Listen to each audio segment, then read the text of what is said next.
You say, I'm going for my black belt. I'm going to say, of course you are. That's what a guy like you does. So now, instead of saying congratulations to honor your inner child that was insecure, I am honoring your future self. And I'm going, Moshe, of course you did that. That's what a guy like you does. Why is it important to talk to ourselves a certain way, and how should we be talking to ourselves? How I talk about me to me is how I'm probably going to talk to you about me and how you're going to actually treat me. You talk about like comfortability versus competitor. I don't think any of us are as stuck as we think we are. We just have to ask ourselves, like, what game are we actually playing? And meaning, when I say the word competitor, you've got to realize it doesn't mean we have to work any harder. We just need to decide what game we're playing. Hi, and welcome to Common Denominator, a podcast about growth and mindset. I'm Moshe Popack, and today we chat with Michael Bernoff. Michael is the president and founder of the Human Communications Institute, a leading force in the personal and professional development industry. He works directly with individuals as well as corporate executives who desire to transform their corporate culture. In this episode, he'll share actionable strategies to overcoming limiting beliefs and achieve a life beyond boundaries. Before we start the show, just a quick ask. If you enjoy Common Denominator, we'd be grateful if you'd subscribe on YouTube, Facebook, Apple, Spotify, or wherever you get your podcasts. It helps promote the show and it helps us get great guests. Thank you so much. And now here's my conversation with Michael. Hey, Mike, and welcome to Common Denominator. I'm thrilled to be here, Moshe. It's going to be great. So we were talking before.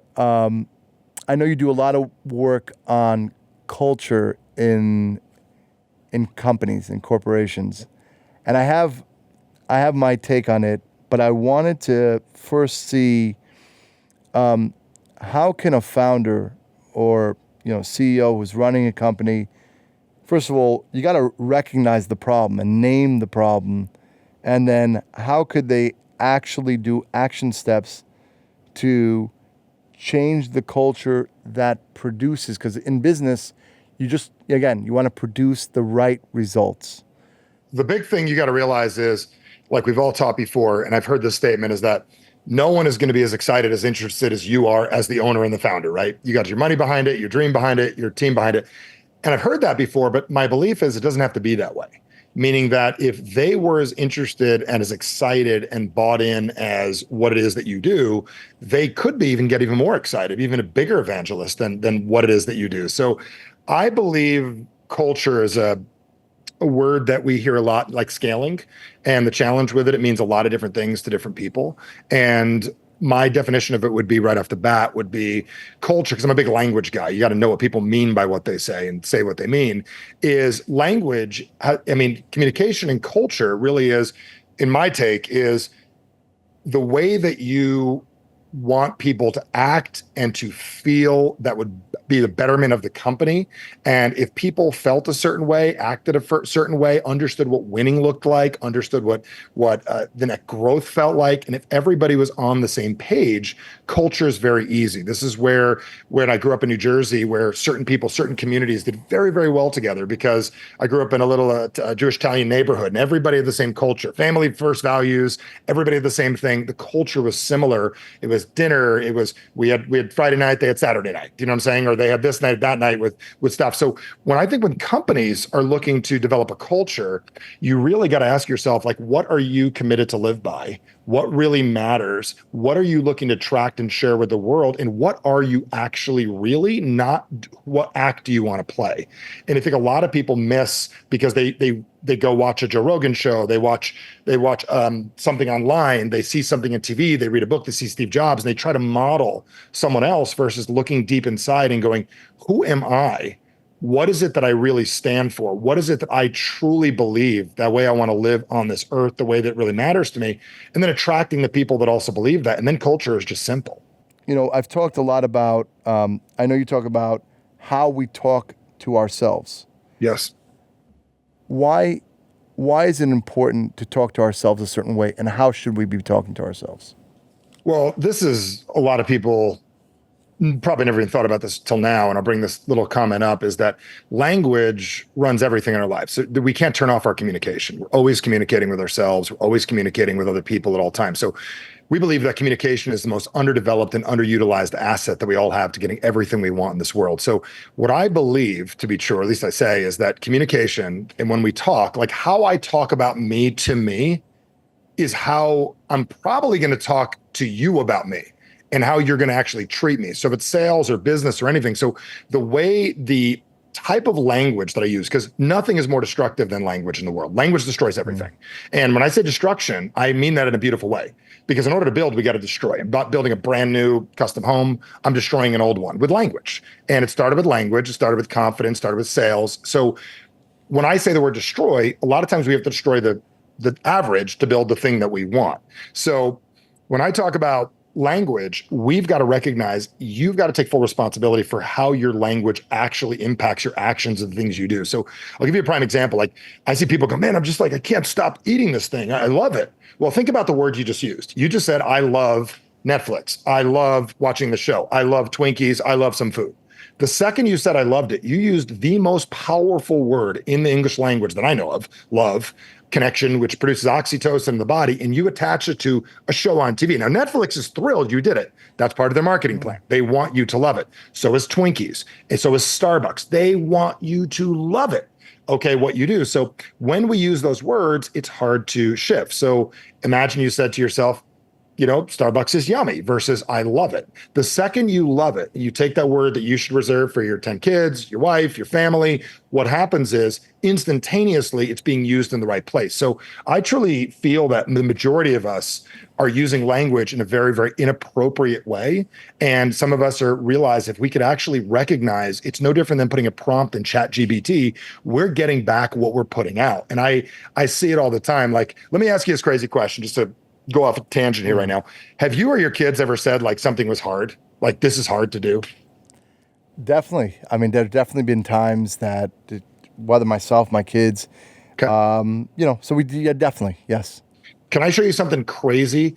Our response to the people in our lives is how they set up the next relationship with us. So typically, let's use an example real quick. So take something that a teammate or a family member said was hard. I just want to show everyone watching this how this works and how our response with language makes them how they see us and how they feel. So give me either make it up or give me an example of something maybe in real estate or life.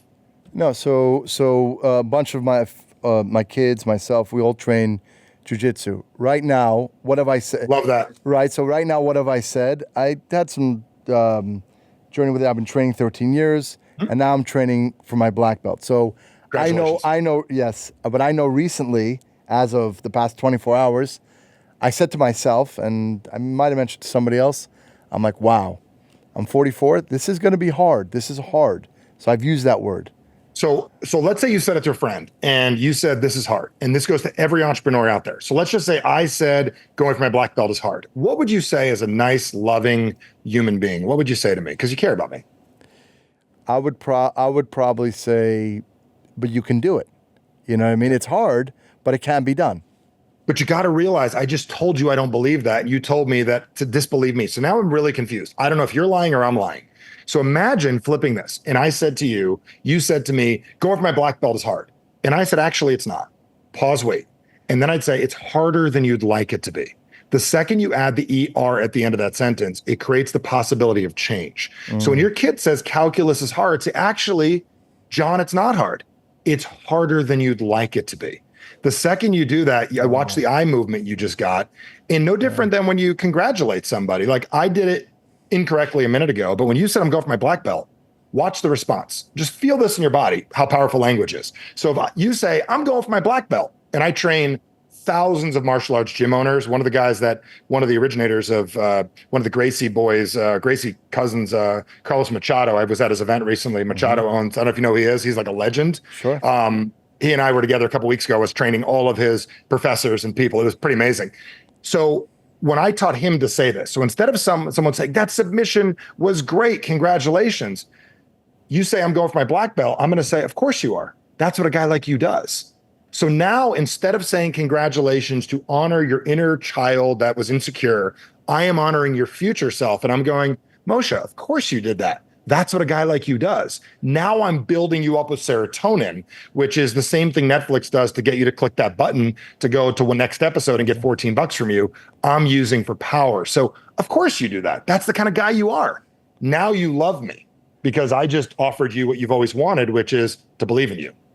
I'll tell you something. I recently was thinking about future self. Like, in other words, all the past was in the past. But just like your point, it's in other words, you're the artist and you can paint whatever you want to paint. Like, and it could be, you could use language that you use in the past, or you could just, you could say whatever you want to say. It's wide open, right? And it's only fear was the obstacle.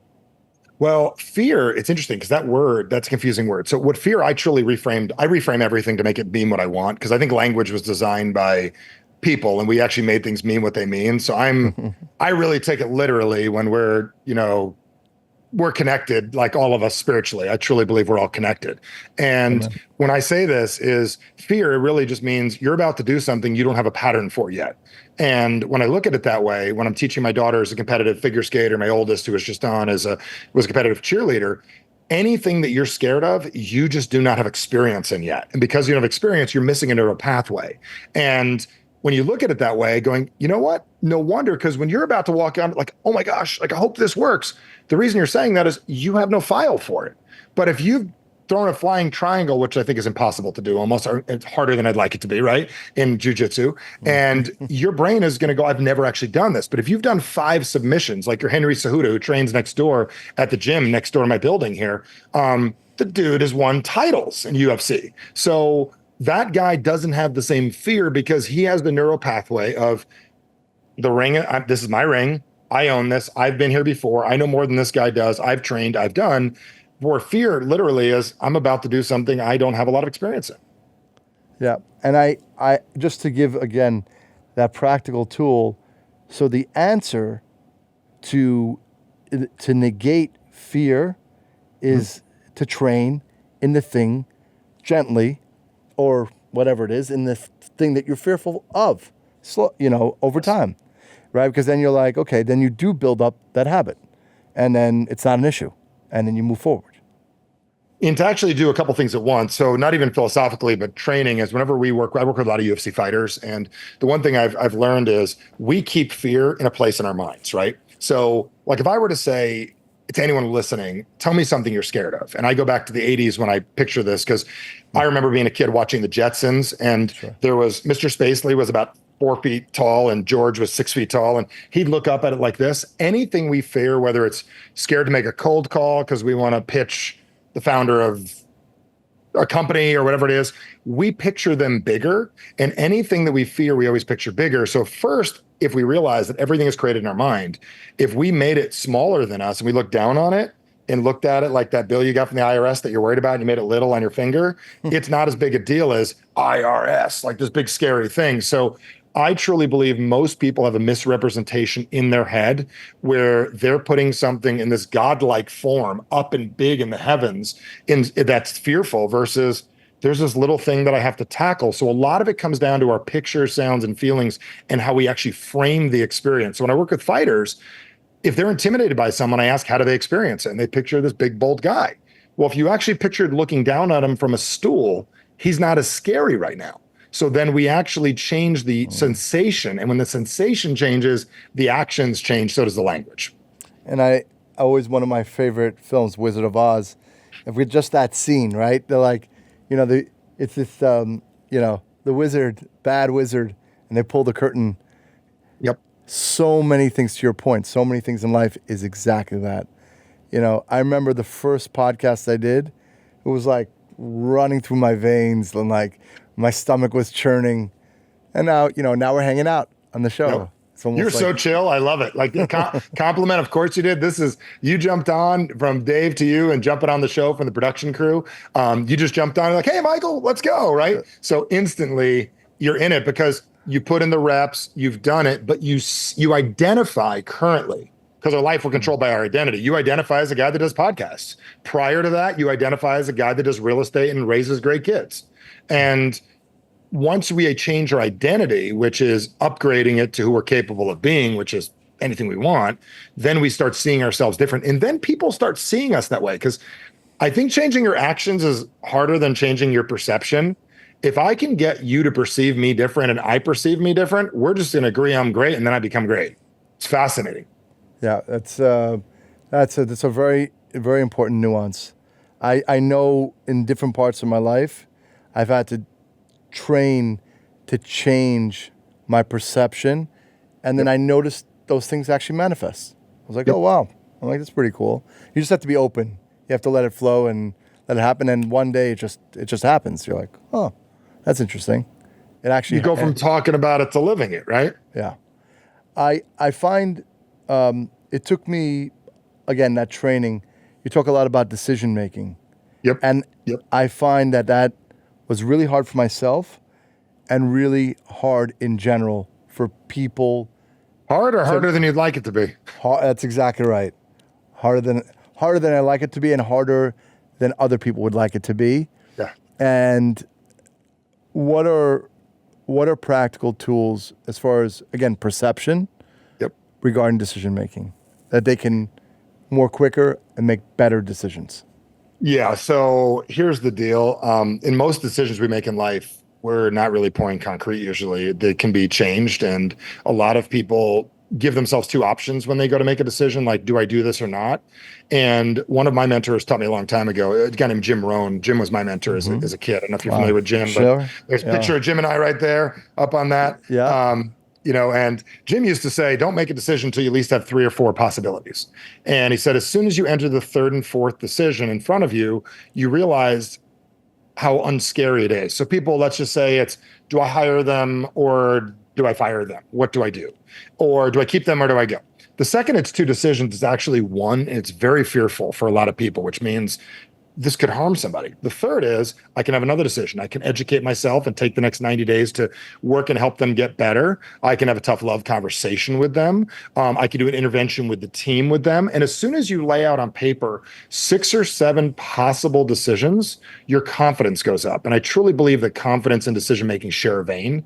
And when, like in your arm, like decision-making and confidence run through the same vein. So I always tell everybody, one of the first things that I do is just literally go, there has to be more ways to look at this. Even people in their relationships. Do I stay or do I go for a divorce? Or do I go to counseling? Or do I do this? And once you lay it out, you start to realize you're in control and you build up what's called your serotonin level, which is not your cortisol. Because most decisions are made out of cortisol and dopamine, which is excitement or fear. But the feeling of decision-making comes from a thing called serotonin.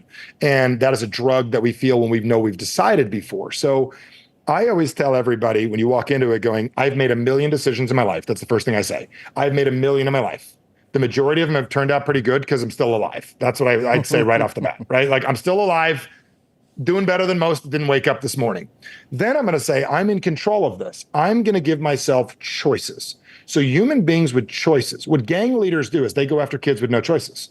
You got no money, you got no family, nobody to look up to, you don't got an uncle, you don't got a dad, let me be that for you. And they take over your life. That's how we feel when we're indecisive. So I truly believe when you lay out in front of you 7 to 10 possibilities, as weird or as random as they are, you're like, I'm going to pick one of these.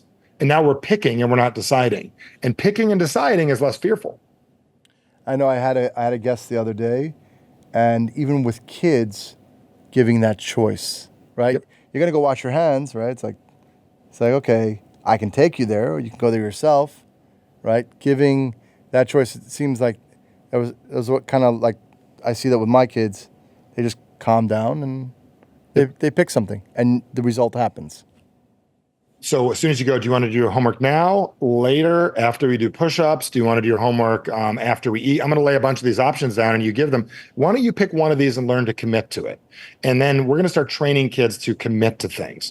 And we got to teach that word at a very, very young age, because one of the values we have in our company, because I truly believe our values run our company and our lives. We believe in something called think, say, do congruent. It means what you think, what you say, and what you do are congruent. When those add up like the triangle, then you're being effective. And so when we ask our children, if you're going to say it, we're just going to ask you to stick to it. That's all it is. So when you train that, and at a very young age, it's very powerful. So you don't have to like make perfect kids. You need to educate them that I'm going to let you choose which of these 7, but I'm going to ask you to live by one of whatever you choose. And also we can address the consequences later. Yeah. I don't know if that got off topic, but it's exciting. No, that concept, I think about that a lot.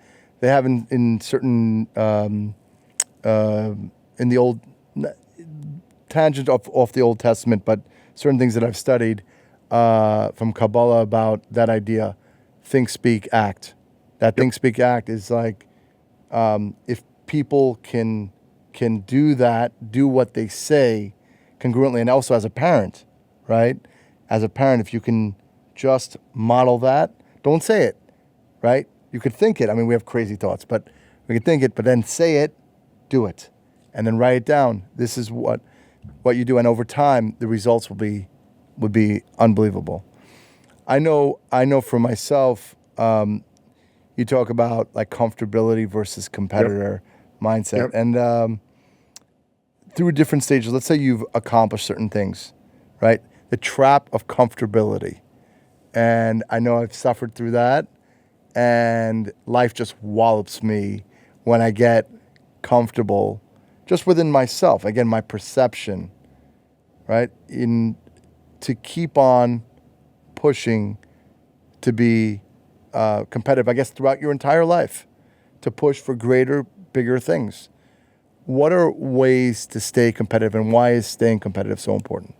Yeah. So one of the reasons we're sometimes get soft or we get average, as I'd say, in our own lives. I don't mean average compared to others, average compared to what we're capable of. And I truly go to the Old Testament and say sin comes from the Old Testament, which means to miss the mark, which means to not live up to our full potential. So I will just say, anybody watching this that goes to church, temple, mosque, synagogue, whatever you go to, every book says the same thing: living below our potential and not being what we're capable of being. We have to accept something. So here is what I've used, and this is just theory. I could, if we had more time, I would explain that basically every decision that we're making in our life was based on a decision we made a very, very long time ago, and we thought was a good idea at the time based on the mode we were in. So like we were having a bad day. We said, I don't want to work for anyone again. So we said, I don't want that. I want to work for myself. Didn't really think it through.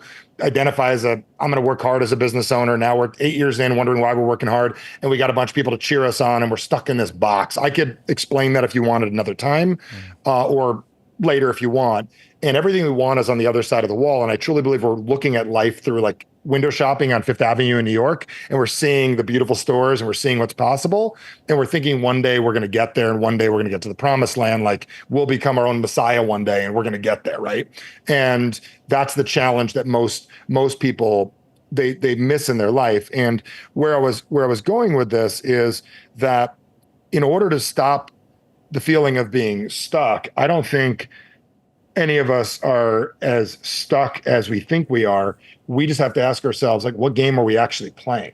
And meaning, when I say the word competitor, you've got to realize it doesn't mean we have to work any harder. We just need to decide what game we're playing. So when I teach my daughter, you're not there to skate your best. You're not there to compete with the other athletes. You're there to put on the best possible show that those judges want at that given time, because that's the actual game that gets you to win. So you've got to ask yourself, like, what game am I actually playing at this point in my life? And is it the game that I really want to be playing? And if all of us realize that there's a game that we're playing, and the majority of the games we're playing was to win an old game. So if we can realize that, if you want to stay competitive, if you want to stay powerful, we have to stop for a minute and going, what game am I actually playing, and what game do I want to be playing? And we talked about it earlier, like the game I want to be playing is building a huge team. Well, and building a team and making a difference in this world. So this is the words that got me to quit drinking. I didn't have an alcohol problem. This got me to change my actions on a daily basis, change my language. Is one simple words, and I got it huge in my office, is that I realized that every human being is influential in this world. I believe every single human being, the homeless man, the smoker, the overweight guy, the billionaire, the every person you could ever meet, the prostitute, everybody is influential. And they're always influencing somebody to do what they do. Whether someone follows, that's another. So when you accept the power of your influence, that you were given influence by the way you live, and ask yourself, is the way you're living the influence that you want to have? So the reason I quit drinking was people always ask me, how do you keep your voice? What socks do you wear? How do you travel? What kind of planes? Blah, blah, blah. What kind of car? How'd you get that deal? This and that. Where do you go to bank? I don't want to start a guy that's an alcoholic drinking because I'm drinking wine with my wife. I don't want to start him off. So not a judgment.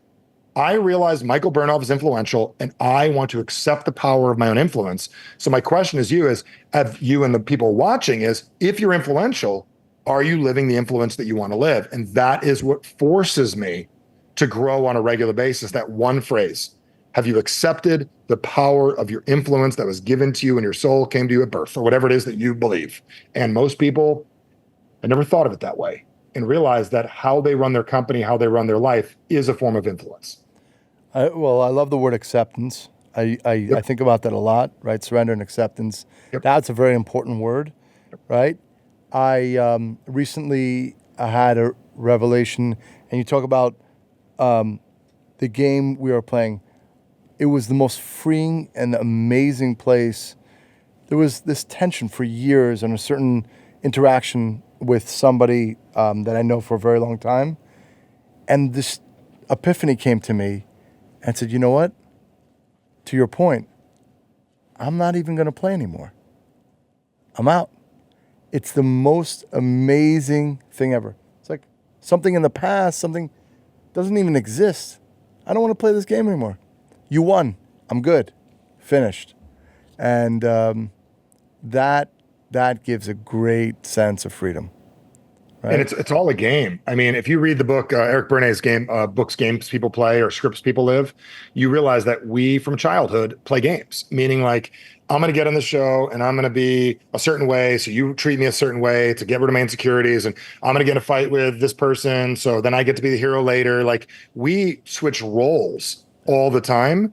And we bounce between acting like children, acting like adults. And a lot of us have to realize that our power comes from the way that we communicate with ourselves. Even that word tension you said, I teach kids to watch the words anxiety, tension, depression, or I even said to an employee, a teammate the other day, I said, here's a flaw. And I'm like, well, no. Let me correct that. You don't have a flaw. Here's a flag that keeps on coming up when you act this way. And I switched the word because why would I tell a person they have a flaw? Like, why would you walk around saying I have tension versus when I'm with this person, this is not ideal. When you say it like that, why would you even want to feel the intention? Unless you've got a sadistic behavior, why would you ever want to feel tension? So instead of saying, you say it once and say, God, you know what? I'm not even going to give them tension. Literally, when I'm with John, poor John just gets called this name today, but when I'm with John, for whatever reason, I do not enjoy how my body feels. That is very different than the word tension, which forces your body to live tension. Yeah. And I see, obviously, you're wearing your namesake Yep. T-shirt. Where did that come from, that concept, average sucks? Because you talk a lot about words, and that's where you synthesize in your book, in your podcast, and your whole brand. So where did that come from? The real place it came from is I was thinking about it for years, what my challenge was. And I remember the day I said it. It was at my daughter's cheerleading, and the music went out. They've been practicing forever. And then they had the music went out. And I'm thinking, what are they going to do? Start over? But that's not how it works. If the music goes out, you got to still go. And they won the whole competition. The music wasn't even on. They still landed every jump, every point. And I go, that's because average sucks. And then I started digging into that, and I realized I own the trademark and everything. And I believe that the majority of us were born into a concept in the world where we were trained to be average, meaning that I grew up middle class. I grew up in Morris County, New Jersey, a little town called White Meadow Lake, which I don't know if you've been there before, but it's tiny little community, right? And everybody made about the same amount of money, and there's one or two rich people in town, and that was about it. And the concept of middle class didn't exist until the 50s or 40s. If you go back, there were two types of people. Broke, like Little House on the Prairie, like on the prairie, everybody dies, nothing works out well, and the rich people in town.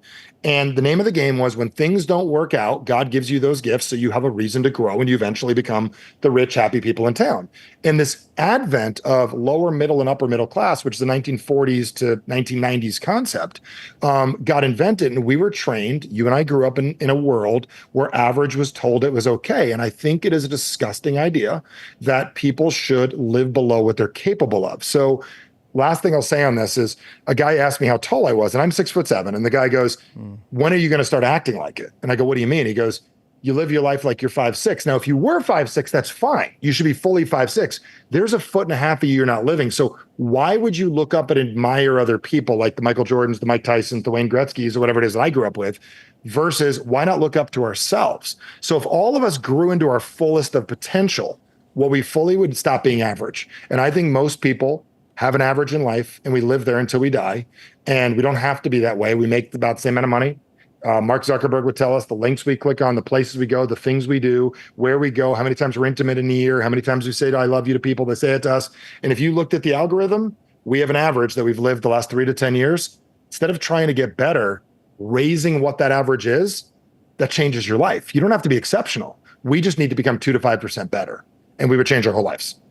What would you say is a practical tool? Like, okay, so you realize that, you recognize. Yep. Where can someone start? Like, where does Give me an area of life. Let's just take business, right? Because we talk about that. Where someone wants to be more successful, I define success by just being able, just call it simple, by being able to make more money. Okay. So here's the deal. Most people don't respect money. The relationship with money is wrong. Do you know what I'm saying? They don't get it. They've never even made it a target to make more money. Right. They were told money is bad. Let's call it money's bad, or they're just not good at it. Root of all evil. Right. Their relationship with it is off. I teach our guys here. I said, number one is if you want to make more money, you've got to become an investor. So I tell people right off the bat, they're like, well, okay, well, Moshe's not going to I can't get into a deal with him yet because I don't have the money. Listen, buddy, you don't even have an E-Trade account set up and you don't even have 2 shares of Apple. Okay. And if you don't have 2 shares of Apple for $230 today, whatever it is, you're not an investor currently. So when you change your relationship with money, money will treat you differently. When you start respecting a relationship with your wife or your husband, it will treat you differently. So I want to give you the most practical thing. Go to your freaking bank account today, literally transfer $5 a week from one account to another, and that becomes your investment account, period. Well, Michael, what's $20 going to do? Absolutely nothing. But now you're an investor. And the next time you walk by Starbucks and you don't get one, you transfer $7 a week. Another thing, I have 90 of these auto transfers going, 100 here, 50 there. Got hundreds of thousands of dollars in one account. And you know what happens? A deal pops in. I get to buy this building. I bought a temple. The building I'm in right now was Temple Or to Zion. This gorgeous building that I'm in right now was a temple. And the reason I'm saying that is it just that's a whole nother story you and I got to talk about. It's pretty cool. But if I didn't play the game with myself that I was going to become an investor in 2017, I wouldn't have bought the institute that we have today. So why I'm saying that to you is if you want to start making money, change your relationship with money. And what's fascinating is you're going to realize you like the way it feels. And then when you like the way it feels, it'll force you to want to sell more and do more. Number 2 is in sales, most people don't realize sales comes from the Norse word sale, which means to serve. We've got to realize business is about service. And if you don't want to serve people, we should probably get out of business. And we need to realize that, are you willing to serve people, service, goods, things, and really offer incredible service? And if you are, and we realize we need to become great servants for our business, then we start making more money. So I believe that's a practical way that I would start people, is to change their relationship with money. And I love that word, respecting. I think that it seems that I know in any relationship, you have a relationship with stuff, right? With money, like you're saying, use that word respect. Once you have a respect, then there's something more. I feel that word is super important. But let me ask you, Mike, what is something that you are grateful for today? I'm grateful for a lot of things. I had a feeling you were going to ask me that question because I love that you are all about gratitude.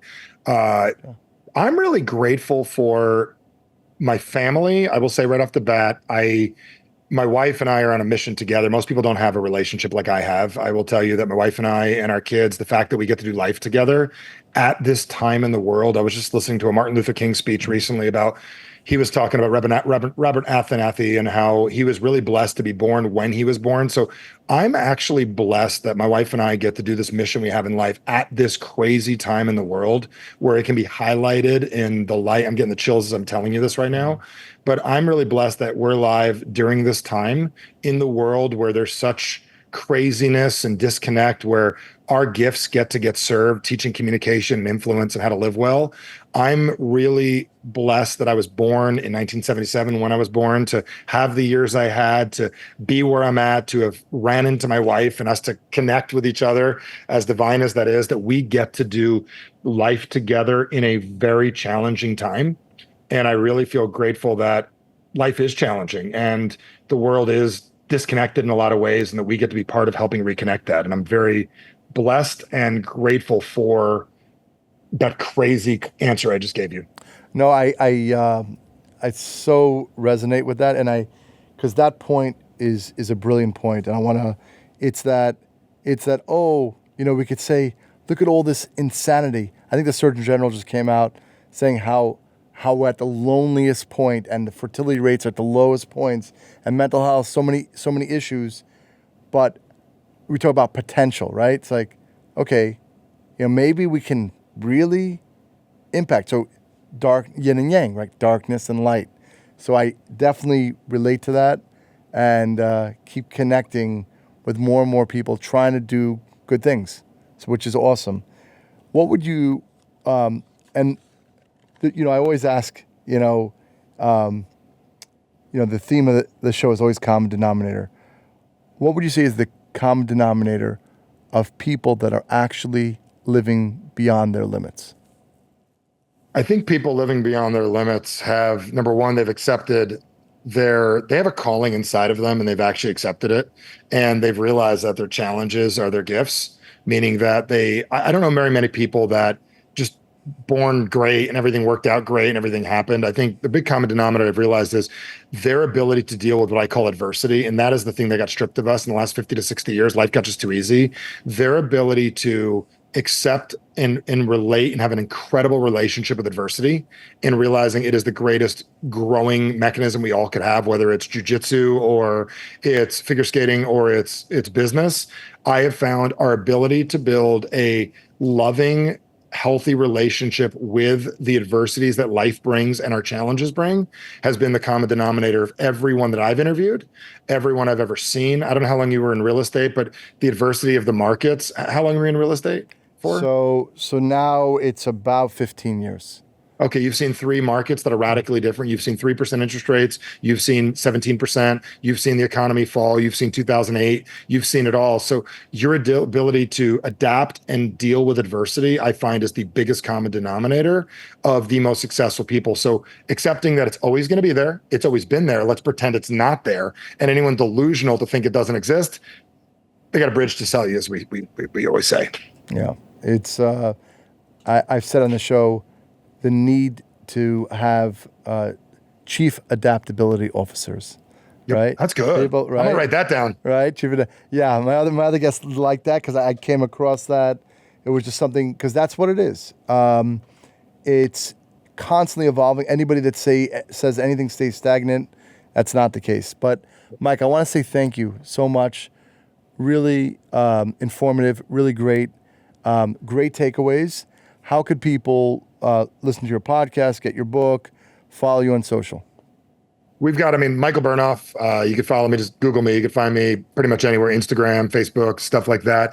I also have, I put together something pretty cool. If you really want to become more influential, I built a little text in thing. You can text in, my team put this to me. It's 202-759-4210. It's our text service. It's 202-759-4210. Send the word influence. I'm going to send you a bunch of little influence tactics that are like nuggets that work, little 90-second videos for a few days that'll help you out. It's again 202-759-4210. Send the word influence. I'm not going to bother you. I'm going to send you a couple of texts and emails. You'll love it. And if, depending when this airs, I have an event that we do called Core Live. It's you go to michaelbernoff.com/Core Live, and you can spend 2.5 days working on your language, your inner dialogue. Wonderful for people to bring their 14 plus kids to, because if a whole family becomes better communicators, you could do anything together. So it's me for 2.5 days, been doing it for 20 years. Developing you into a master communicator with your language. So that's michaelbernoff.com Core Live. And you mentioned my book earlier. Well, I'm giving a plethora of stuff. Amazon or averagesucks.com. Just get the book. It's very easy to read. It's written for us ADD entrepreneurs. And when you're done, you'll want to redo high school again because you're going to go, man, I wish I would have known that at 5 years old. It's a great read. I love that. Well, thank you so much, Mike. It's been great.